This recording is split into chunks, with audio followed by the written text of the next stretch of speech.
అపోస్తుల కార్యములు 14వ అధ్యాయము. ఇకోనియాలో జరిగినదేమనగా, వారు కూడి యూదుల సమాజ మందిరంలో ప్రవేశించి తేటగా బోధించినందున అనేకులు యూదులను గ్రీసు దేశస్థులను విశ్వసించిరి. అయితే అవిధేయులైన యూదులు అన్యజనులను పురుకొల్పి వారి మనస్సులో సహోదరుల మీద పగ పుట్టించిరి. కాబట్టి వారు ప్రభువును ఆనుకొని ధైర్యముగా మాట్లాడుచు అక్కడ బహుకాలము గడిపిరి. ప్రభు వారి చేత సూచక్రియలను అద్భుతములను చేయించి తన కృపావాక్యమునకు సాక్ష్యం ఇప్పించుచుండెను. ఆ పట్టణపు జనసమూహములో భేదములు పుట్టగా కొందరు యూదుల పక్షముగాను కొందరు అపోస్తుల పక్షముగాను ఉండిరి. మరియు అన్యజనులను యూదులను తమ అధికారులతో కలిసి వారి మీద పడి వారిని అవమానపరిచి కాళ్ళు రువ్వి చంపవలనని ఉండిరి. వారా సంగతి తెలుసుకొని లుకేనియాలోని పట్టణములకు లుస్త్రుకును దెరేబేకును చుట్టుపట్లున్న ప్రదేశమునకు పారిపోయి అక్కడ సువార్త ప్రకటించుచుండిరి. లుస్త్రులో బలహీన పాదములు గల ఒకడుండెను. అతడు పుట్టినది మొదలుకుని కుంటివాడై ఉండెను, నడవలేక కూర్చుండి ఉండువాడు. వాడు పౌలు మాట్లాడుట విని పౌలు అతని వైపు తేరి చూచి స్వస్థత పొందుటకు అతనికి విశ్వాసం ఉండెనని గ్రహించి, నీ పాదములు మోపి సరిగ్గా నిలువమని బిగ్గరగా చెప్పినప్పుడు అతడు గంతులు వేసి నడవసాగెను. జనసమూహములు సౌలు చేసిన దాన్ని చూచి లుకియేనియా భాషలో దూతలు మనుష్య రూపము తాల్చి మన యొద్దకు దిగివచ్చి ఉన్నారని కేకలు వేసి బర్నబాకు ద్విపతి అనియు సౌలుకు ముఖ్య ప్రసంగి అయినందున అతనికి హెర్మే అనియు పేరు పెట్టిరి.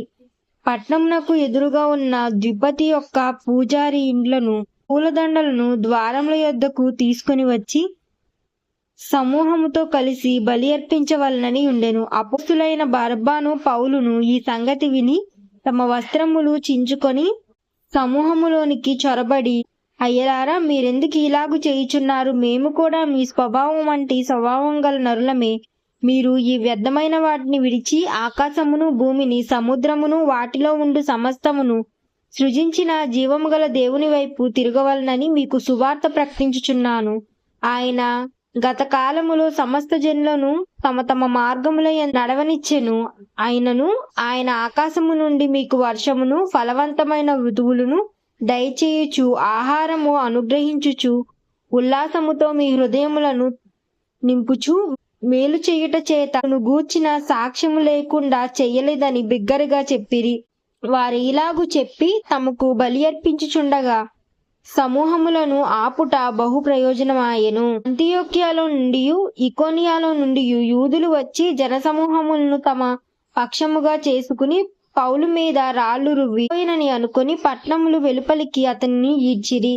అయితే శిష్యులు అతని చుట్టూ నిలిచియుండుట అతడు లేచి పట్నములో ప్రవేశించి మరునాడు బర్నబాతో కూడా దెర్బేకు బయలుదేరిపోయెను. వారా పట్నములో సువార్త ప్రకటించుచు అనేకులను శిష్యులుగా చేసిన తరువాత లుస్త్రునకు ఇకోనియాకును అంతియోకియాకును తిరిగి వచ్చి శిష్యులు మనసులను దృఢపరిచి విశ్వాసమందు నిలకడగా ఉండవలననియు అనేక శ్రమలను అనుభవించి మనము దేవుని రాజ్యములో ప్రవేశింపవలననియు వారిని హెచ్చరించిరి. మరియు ప్రతి సంఘములో వారికి పెద్దలను ఏర్పరిచి ఉపవాసముండి ప్రార్థన చేసి వారు నమ్మిన ప్రభువునకు వారిని అప్పగించిరి.